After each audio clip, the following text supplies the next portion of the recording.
Okay, so Bengals quarterback Joe Burrow just suffered a grade 3 turf toe injury, and immediately after, was in a boot in the locker room, he was done. They were pretty confident that was the end of his day. Immediately after that, yeah, it's confirmed he's going into surgery. He's going to be out for an extended period of time. So what is turf toe, and why is it causing this much of an uproar, and why is it devastating the Cincinnati Bengals' entire season? You would think a joint this small would not cause that many problems. Well, to put it mildly, left untreated, turf toe is one of the most devastating foot injuries, just injuries in general, that any athlete can get in any sport.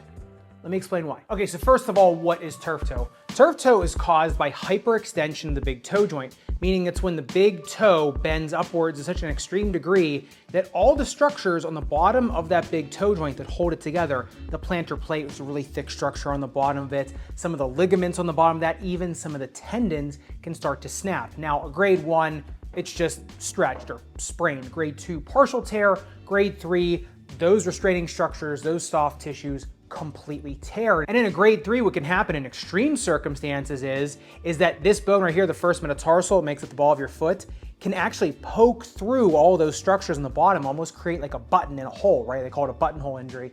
And then what happens is you can't get the big toe back down because the bone is actually sitting through, it's actually torn through those structures.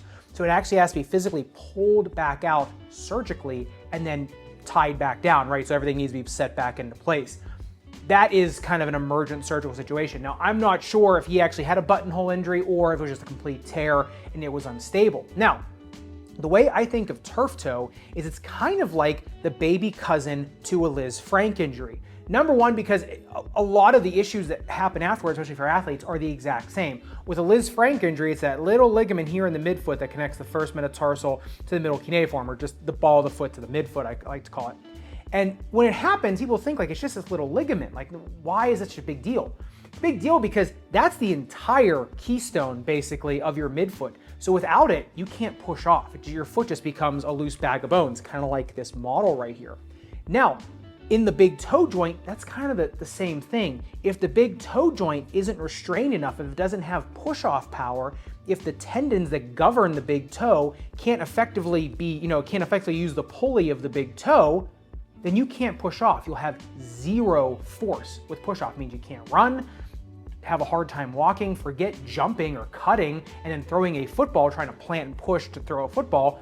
There is no way. So really any sport you play, the big toe joint actually is one of the most important joints that you have. It's the last thing in push-off. It's the last phase of gait. And in fact, one of the most common complaints I see in my office with athletes is arthritis at the big toe joint, because the big toe joint takes up so much motion. It's responsible for so much motion, especially in sports. And arthritis in it is so common. And when you start to get arthritis in the big toe joint, you feel it on every single step. So not only can a turf toe lead to very, very early arthritis, but it could also lead to you just not being able to do really anything at all. All right, so in Joe Burrow's case, though, he's getting immediate surgery. What do you actually do in surgery? Well, number one, if the first metatarsal, or the ball of the foot, right, the head of that bone, is sticking through those structures and is creating a buttonhole effect, and there's really no pleasant way of putting it. You kind of have to cut them probably a little bit more to make some room, yank the bone out of there, pin it, and then sew all the structures to the bottom of the foot again, to make sure that they all work properly, right?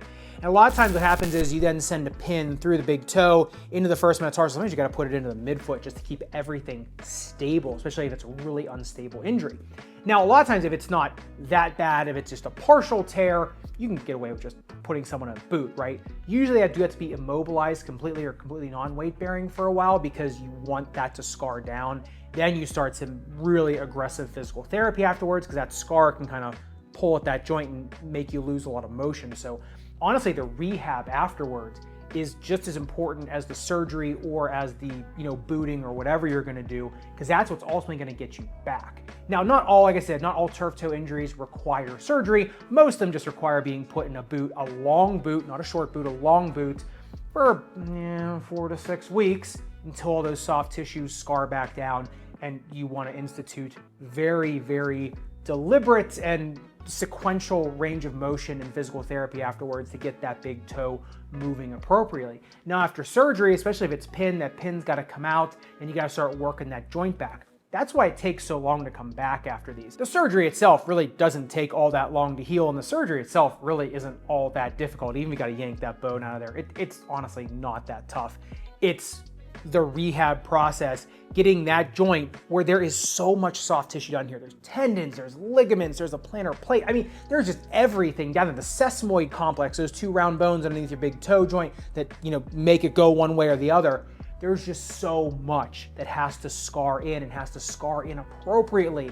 And you got to get all of it to work again. You got to make sure all of it is stable again. It's a ton. So it's really on the physical therapist and the trainers. That's kind of who does the lion's share of this. The surgeon, honestly, this is one of the easier things you're gonna do, especially because usually you go right down from the bottom. You cut the foot open right from the bottom of it. You can see everything plain as day.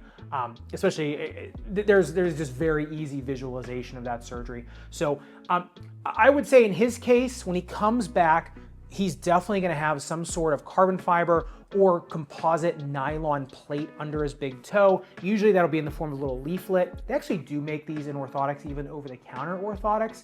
In his case though, it's gotta be custom because he's in a football cleat, and those are incredibly difficult to fit orthotics in. So more than likely he'll have a standard orthotic, and then he'll have a carbon fiber plate under there so that the big toe joint doesn't wanna bend again during a game, because that's usually how this happens.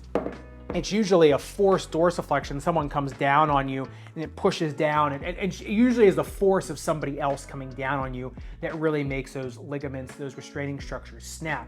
Because honestly, the structures around the big toe, they are tough. A lot of times when we cut them in surgery, it sounds like celery snapping. It's thick, it's strong, so it takes a lot of force to bust them.